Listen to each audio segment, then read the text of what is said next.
بیان کے آغاز سے قبل عرض کرنا چاہتا ہوں کہ جب قبلہ ہماری حضور کا سنا تو غالباً 2-4 دن گزر چکے ہوں گے، تو بس دل میں جیسے مجھے پتہ چلا تو ارادہ میں نے کر لیا کہ فون نہیں کرنا، قبلہ شاہ صاحب کی خدمت میں حاضر ہوں۔ میرے برادر ہیں، تاہزاد بھائی ہیں، مظہر محمود قادری صاحب، ان کی خدمت میں میں نے خصوصی طور پہ پیغام بھیجا کہ جیسے ہی کوئی موقع ملے تو مجھے خبر دیجیے گا، میں وہاں پہ حاضر ہونا چاہتا ہوں۔ اور اس میں کوئی شک شبہ نہیں ہے، یہاں کے دعا کیا کرنی ہے آپ نے، بس ان کی خدمت میں حاضر ہو کے دعا لینے کے لیے ہم یہاں پہ آئے ہیں۔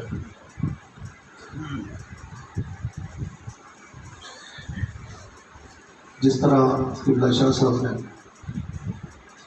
اپنی عالیہ محترمہ کا ذکر کیا، میں سوچ رہا تھا کہ اللہ پاک نے جس طرح قبلہ شاہ صاحب کو اس علاقے میں شجر سایہ دار بنایا ہے، ان کی عالیہ محترمہ کو بھی اللہ پاک نے ایسا ہی وسیع ظرف خوبصورت کردار عطا فرمایا۔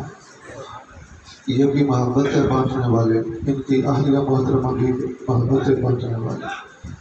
تو ایسی جو ہستیاں ہوتی ہیں، ایسے جو لوگ ہوتے ہیں، یہ کسی بھی علاقے کے لیے بڑی رحمت کا باعث، ان کی قدر کرنی چاہیے۔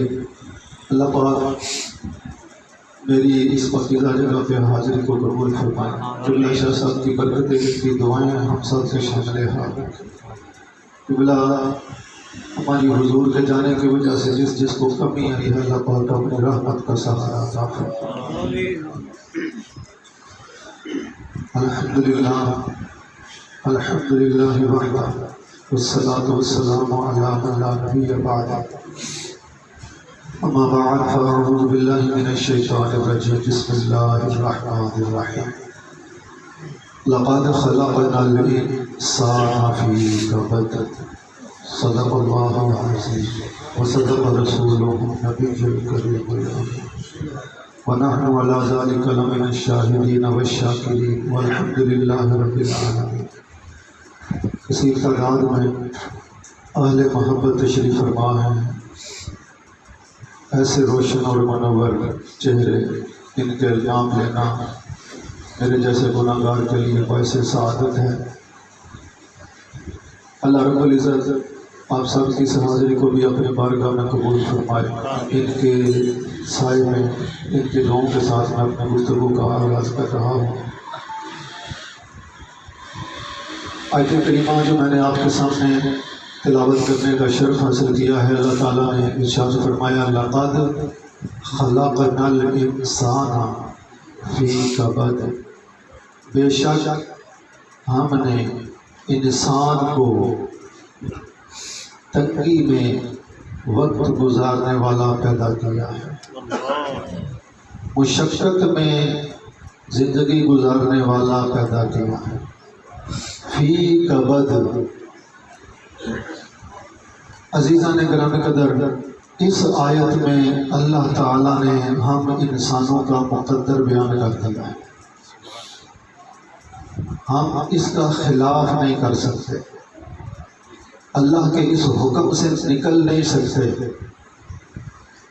اللہ تعالیٰ نے ہمارا مقدر بیان کر دیا کہ انسان کو مشقت میں وقت گزارنے والا بنایا ہے۔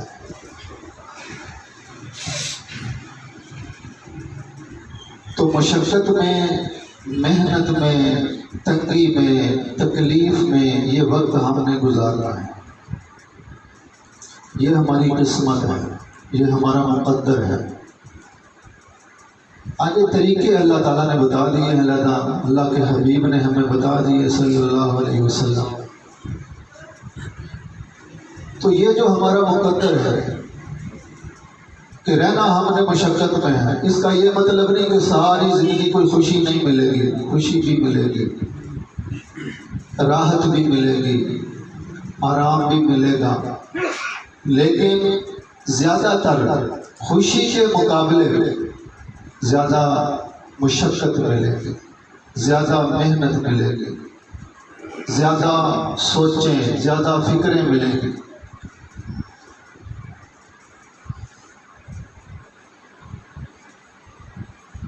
اللہ رب العزت نے ہمارا یہ مقدر بیان کر کے تو ہمیں ایک تو بتا دیا کہ اسی حال میں تم نے رہنا ہے۔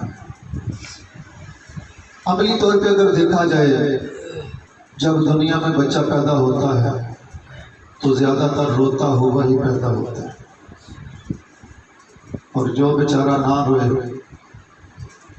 اس کو الٹا کر کے پھر رلاتے ہیں۔ آج جدید وقت میں تو اب ٹیکوں کا، انجیکشنز کا وہ کورس بھی شروع ہو جاتا ہے۔ بچے کو کوئی ہوش نہیں، کوئی پتہ نہیں، آتے ہی اس کو انجیکشن شروع ہو گئے۔ اس کیفیت میں، اس مجبوری میں ہوتا ہے بچہ کہ کوئی بھی اس کو ضرورت ہے، کوئی تکلیف ہے، کوئی دکھ ہے، وہ بتا نہیں سکتا۔ ہر کام کے لیے اس نے رونا ہے۔ سردی لگ گئی تو رونا ہے، گرمی لگی تو رونا ہے، بھوک لگی تو رونا ہے، کوئی تکلیف ہے تو اس نے کس طرح بتانا ہے؟ رو کے بتانا ہے۔ یہ انسان ابھی آغاز ہوا ہے، دنیا میں آیا ہے، لیکن دنیا میں آیا بھی یوں نہ سمجھ لیں بڑا آرام سے وہ آ گیا۔ جب بچے کی ولادت ہوتی ہے تو جہاں عورت کے لیے ایک زندگی اور موت کی کیفیت ہوتی ہے، اسی طرح بچے کے لیے بھی زندگی اور موت کی کیفیت ہوتی ہے۔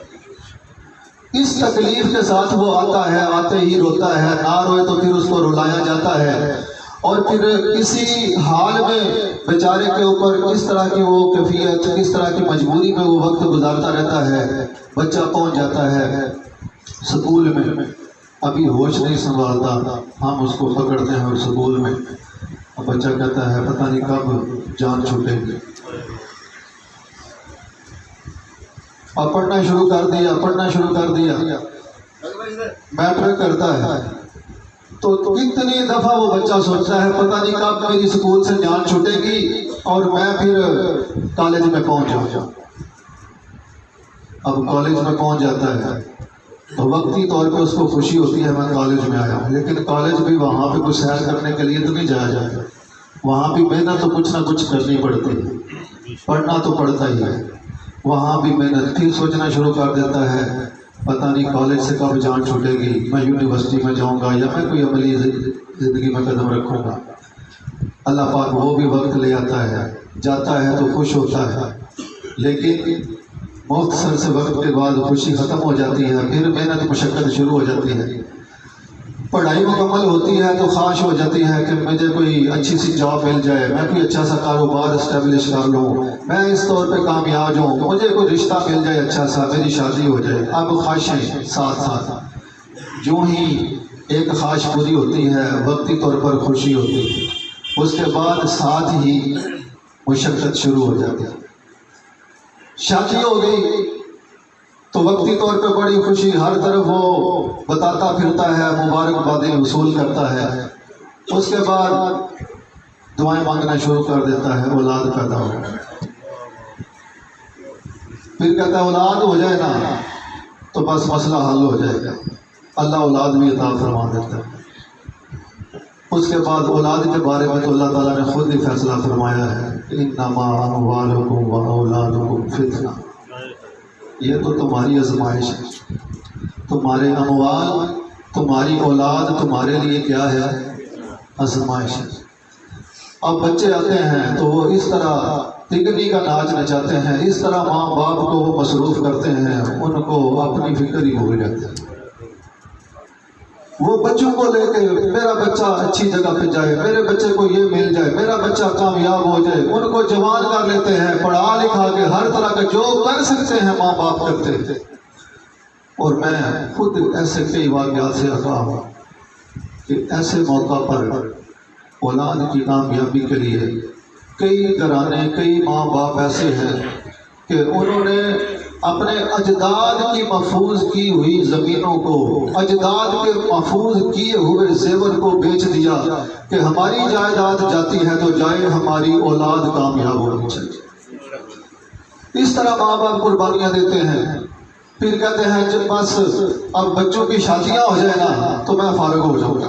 اسی طرح ہی ہو رہا ہے ہمارے معاشرے کی، میں بات کر رہا ہوں، میں کسی اور دنیا کی بات نہیں کر رہا۔ بس بچوں کی شادیاں ہو جائیں تو میں فارغ، بچوں کی شادیاں ہو جاتی ہیں تو پھر دیکھا، پھر آتے ہیں کوئی شاہ صاحب کے پاس آتا ہے، شاہ صاحب دعا کرے میری بیٹی کو اللہ خوشی عطا کرے، شاہ صاحب دعا کرے میری بیٹی کے گھر کو اللہ تعالیٰ باندھ رکھے، شاہ صاحب دعا کرے میرے بیٹے کو اولاد نصیب ہو جائے، شاہ صاحب دعا کرے۔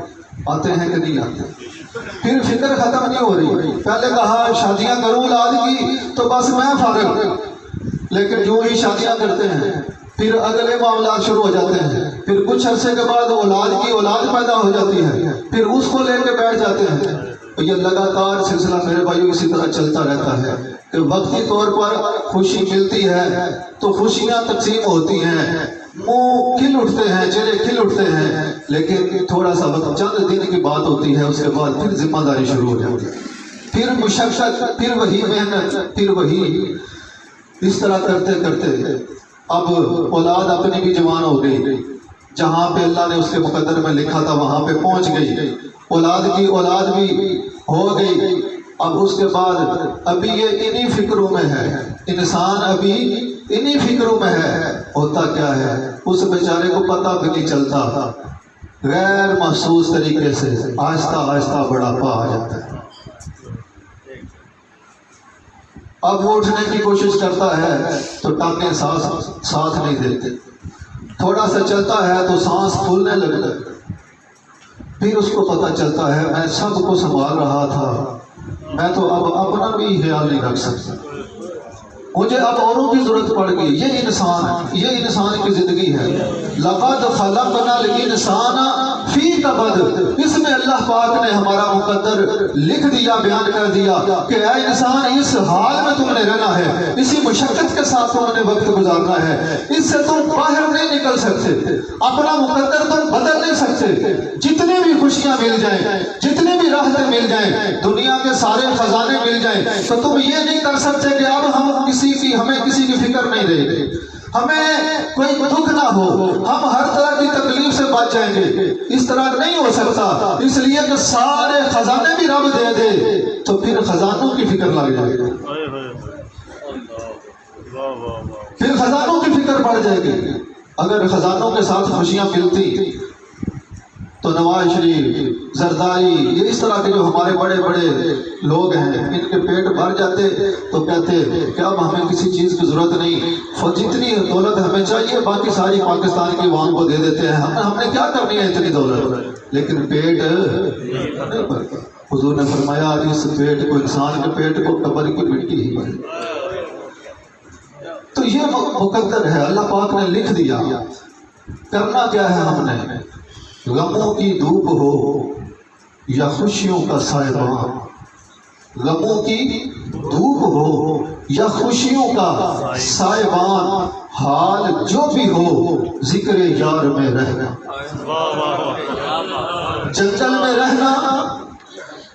میں رہنا یا کسی دیار میں رہنا، جگہ جو بھی ہو عشق سرکار میں رہنا، جنگل میں رہنا یا دیار میں رہنا، جگہ جو بھی ہو عشق سرکار میں رہنا۔ مصیبتیں زندگی کا حصہ ہیں، مصیبتیں زندگی کا حصہ ہیں، صبر کرنا، پھر ہمیشہ کے لیے بہار میں رہنا، پھر ہمیشہ کے لیے۔ یہ بھی ترجمہ ہے قبلہ پروفیسر صاحب نے جو پڑھا نا آپ کے سامنے، اذا اصابتهم مصیبۃ قالوا انا للہ وانا الیہ راجعون، اس سے پہلے والی جو آیت ہے وَلَنَبْلُوَنَّكُمْ بِشَيْءٍ مِّنَ الْخَوْفِ وَالْجُوعِ وَنَقْصٍ مِّنَ الْأَمْوَالِ وَالْأَنفُسِ وَالثَّمَرَاتِ وَبَشِّرِ الصَّابِرِينَ۔ مفسرین کرام نے کہا یہ جو نا وبشر الصابرین، اے حبیب صبر کرنے والوں کو جنت کی خوشخبری عطا فرما، صبر کرنے والوں کو جنت کی خوشخبری۔ پہلے میں نے آپ کے سامنے بیان کیا کہ ہمارا انسان کا مقدر کیا ہے۔ اللہ پاک نے اس آیت میں انسان کا مقدر بیان کر دیا۔ وقت جب قریب ہو مجھے اشارہ، یہ جو آیت ہے جس کی طرف میں نے ابھی اشارہ کیا، جس کو پڑھا ہے میں نے، اللہ رب العزت نے کیا ارشاد فرمایا، وَلَنَبْلُوَنَّكُمْ بِشَيْءٍ مِّنَ الْخَوْفِ وَالْجُوعِ وَنَقْصٍ مِّنَ الْأَمْوَالِ وَالْأَنفُسِ وَالثَّمَرَاتِ۔ 5 چیزوں کا ذکر کیا اللہ تعالیٰ نے، فرمایا اور ہم تمہیں ضرور بھی ضرور آزمائیں گے، ہم تمہیں ضرور بھی ضرور آزمائیں گے، آزمائیں گے۔ خوف کے ساتھ ساتھ بھوک کے ساتھ، خوف ہے، بھوک ہے، جناب مالوں کا نقصان ہے، جناب جانوں کا نقصان ہے، اور پیداوار پھلوں کا نقصان ہے۔ یہ 5 قسم کی مثالیں دے کے تو اللہ پاک نے بتا دیا کہ اس طرح کے نقصانات میں مبتلا کر کے، اس طرح کی کمیوں میں مبتلا کر کے، اس طرح کی تھوڑوں میں مبتلا کر کے تمہیں کیا کریں گے؟ آزمائیں گے۔ تو غریبی بھی زندگی کا حصہ ہے۔ اللہ پاک نے کسی کو امیر بنایا، کسی کو غریب بنایا۔ یہاں درود محال شریف سے ایک پیغام لے کے جانا، اگر اللہ نے غریبی میں رکھا ہے تو اپنی غریبی کی قدر کر، اگر اللہ نے غریبی میں رکھا ہے تو اپنی غریبی کی قدر کر۔ یہ غریبی کوئی معمولی چیز نہیں ہے۔ پروفیسر صاحب بیان کر رہے تھے کہ اللہ، بہت سی دنیا ایسی ہے کہ جس کو اپنا قرب عطا کرنے کے لیے ہی تکلیف میں مبتلا کرتا ہے۔ ہم کیا کہتے ہیں، ہمارا اصل میں سوچ ہے نا، مادی دنیا میں ہم وقت گزار رہے ہیں تو مادہ ہی ہمارے اوپر غالب ہے، سوچ بھی فرعونوں والی۔ ہم کہتے ہیں ذکر کریں گے کسی امیر کا تو کہیں گے اس کے اوپر اللہ کا بڑا فضل ہے۔ تو ہم کون ہوتے ہیں فیصلے کرنے والے کہ اس کے اوپر اللہ کا فضل ہے؟ اس لیے تو مالک کے فیصلے تو مالک پتہ ہے اس کو، حقیقت کو وہ جانتا ہے۔ پتہ نہیں اس نے دولت عطا فرمائی ہے اس بندے کو اپنے سے دور رکھنے کے لیے یا اپنے سے قریب کرنے کے لیے، اس لیے کہ اللہ پاک بڑے لوگوں کو خزانے اس لیے بھی دے دیتا ہے، ان کے اوپر فتحنا علیہم ابواب کل شیء، قرآن پاک کہ ان کے اوپر ہم ہر طرح کے خزانوں کے منہ کھول دیتے ہیں۔ اور کیا وجہ کیا پیچھے بیان کر دی، ایسے لوگوں کے اوپر جنہوں نے ہمیں بلایا تو ہم ان کو ہر طرح کے خزانے دے دیتے ہیں اور ان کو اپنا آپ ہی بلا دیتے ہیں۔ ایسے لوگوں کو اللہ چاہتا ہی نہیں کہ وہ اللہ کی عبادت کریں، وہ اللہ کو یاد کریں، وہ اللہ کے قریب آئیں۔ اللہ ان کو دنیا کے خزانے دے کے غفلت میں مبتلا کر کے مارنا چاہتا ہے کہ نہ ان کو توبہ نصیب ہو، نہ ان کو فکر نصیب ہو، ان کو اللہ کا قرب نصیب نہ ہو۔ ایسے لوگوں کو دولت ملتی ہے تو وہ اللہ کا فضل نہیں ہوتا، وہ اللہ کی طرف سے عذاب ہوتا ہے، وہ اللہ کی طرف سے سزا ہوتی ہے۔ اور حضور پاک صلی اللہ تعالی علیہ وآلہ وسلم کی احادیث مبارکہ سے اگر وقت ہوتا تو تفصیل سے گفتگو کرتا، تو آپ کئی احادیث ایسی ہیں جن سے پتہ چلتا ہے، سرکار نے فرمایا بندہ مومن کو کانٹا بھی چبھتا ہے تو اس کے بدلے میں بھی اجر ملتا ہے۔ میدان حشر میں جب امن والے اور امان والے جب ان لوگوں کے اجر کو دیکھیں گے کہ جنہوں نے دنیا میں اذیتیں برداشت کی، مصیبتیں برداشت کی، تو وہ ایسے جو امان والے ہوں گے، صحت والے ہوں گے، ہر طرح کی عافیت والے ہوں گے، وہ خواہش کریں گے اے کاش دنیا کے اندر ہمارے جسموں کو کینچیوں سے کاٹ دیا جاتا، آج جس طرح اللہ نے ان غریبوں کو مصیبت کے مارے ہوئے کو اجر عطا فرمایا ہے، کاش ہمیں بھی ایسا ہی اجر نصیب ہو جاتا۔ تو اس لیے عزیزان گرامی قدر، یہ خوش نصیبی اور بد نصیبی کے فیصلے دنیا کی زندگی کو دیکھ کے نہ کرو، امارت اور غریبی کو دیکھ کے نہ کرو، صحت اور بیماری کو دیکھ کے نہ کرو۔ اللہ بعض بات بیماری دیتا ہے اپنے قریب کرنے کے لیے، بعض بات غریبی کر دیتا ہے اپنے قریب کرنے کے لیے، اور بعض بات دولت بھی دیتا ہے کہ پھر دولت ہوتی ہے جو وہ والی نعمت ہوتی ہے، برکت والی ہوتی ہے، اس کی نشانی ہوتی ہے کہ وہ دولت والا پھر اس دولت کا حق ادا کرتا ہے، اس کو اللہ رزق بھی عطا کرتا ہے، اپنی یاد کی توفیق بھی عطا فرماتا ہے۔ لیکن دولت عطا ہو لیکن رب کی یاد اور رب کا خوف نصیب نہ ہو تو اس کا مطلب ہے وہ دولت نعمت نہیں ہے، وہ رحمت نہیں ہے، وہ زحمت ہے، وہ باعث عذاب ہے۔ حضور پاک صلی اللہ تعالی علیہ وسلم کی سیرت مبارکہ سے آخری سبق آپ کے سامنے میں رکھتا ہوں، اپنی گفتگو کو میں درمیان سے ختم کر رہا ہوں۔ میرے اور آپ کے آقا صلی اللہ تعالی علیہ وآلہ وسلم ایک دفعہ حضرت بی بی عائشہ پاک کے پاس موجود ہیں، آپ کے گھٹنے مبارک میں کانٹا چبھتا ہے، حضور کی زبان مبارک سے جاری ہو جاتا ہے انا للہ و انا الیہ راجعون۔ حضور پاک صلی اللہ تعالیٰ علیہ وآلہ وسلم ایک دفعہ پیدل چل رہی ہیں، چلتے ہوئے آپ کی جو نالین شریفین میں سے ایک کا تسمہ مبارک ٹوٹ جاتا ہے، حضور پڑھتے ہیں انا للہ و انا الیہ راجعون۔ حضور پاک میرے اور آپ کے آقا کریم صلی اللہ تعالیٰ علیہ وآلہ وسلم ایک جگہ پہ موجود تھے، چراغ جل رہا ہے، چراغ اچانک بجھ جاتا ہے، حضور پڑھتے ہیں انا للہ و انا الیہ راجعون۔ حضور پاک کی حیات مبارکہ سیرت مبارکہ سے 3 واقعات کی طرف میں نے بس اشارہ کر دیا ہے۔ اب یہاں پہ سبق میں آپ کے سامنے رکھ رہا ہوں۔ حضور ہمارے آقا کریم کے پاس جلنے والا دیا بجھ گیا تو حضور کی زبان سے کیا نکلا؟ ہمارے پاس بھی کبھی ہم موجود ہوتے ہیں، بجلی بند ہو جاتی ہے تو ہماری زبانوں سے کیا نکلتا ہے؟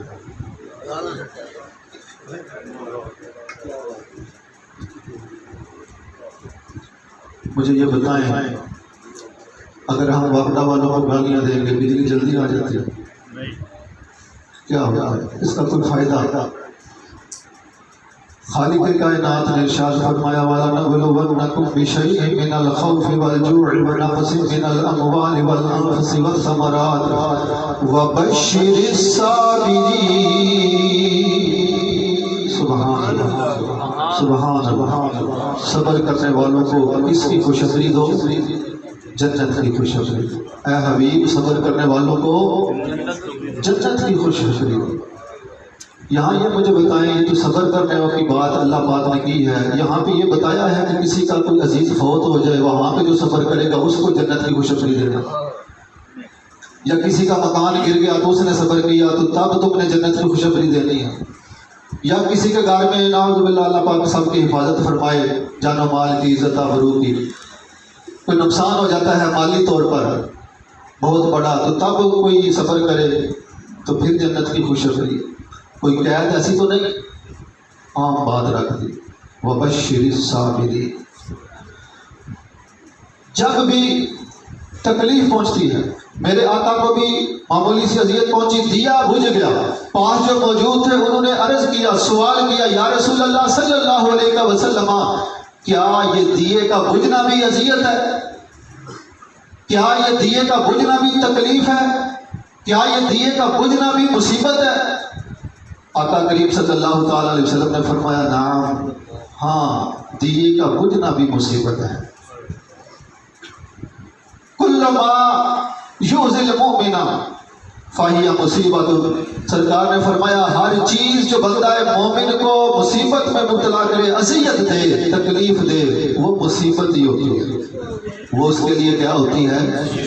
وَأَجْرٌ، اور بندہ مومن کے لیے جو مصیبت ہوتی ہے وہ اس کے لیے باعث اجر بھی ہوتی ہے، باعث۔ اب یہ حضور کی سیرت کا عملی طور پہ واقعہ ہمارے سامنے آ گیا ہے، حضور کی سیرت ہمارے سامنے آ گئی، اب ہم نے خود ہی فیصلہ کرنا ہے کہ ہم حضور کے عمل پر، حضور کی سیرت پر عمل کریں یا اپنی طبیعت پر عمل کریں۔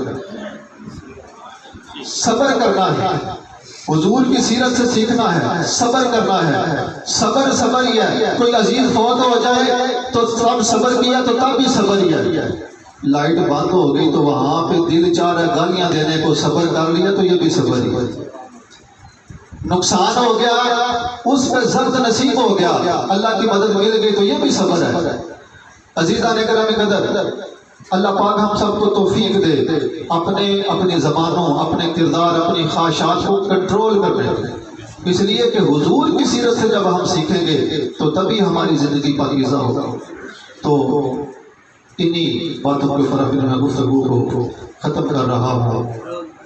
پھر اللہ پاک حضور پاک صلی اللہ تعالیٰ علیہ وسلم کی سیرت مبارکہ کے اس خاص پیغام کے اوپر ہم سب کو عمل کی توفیق عطا فرمائے۔ وما علینا الا البلاغ۔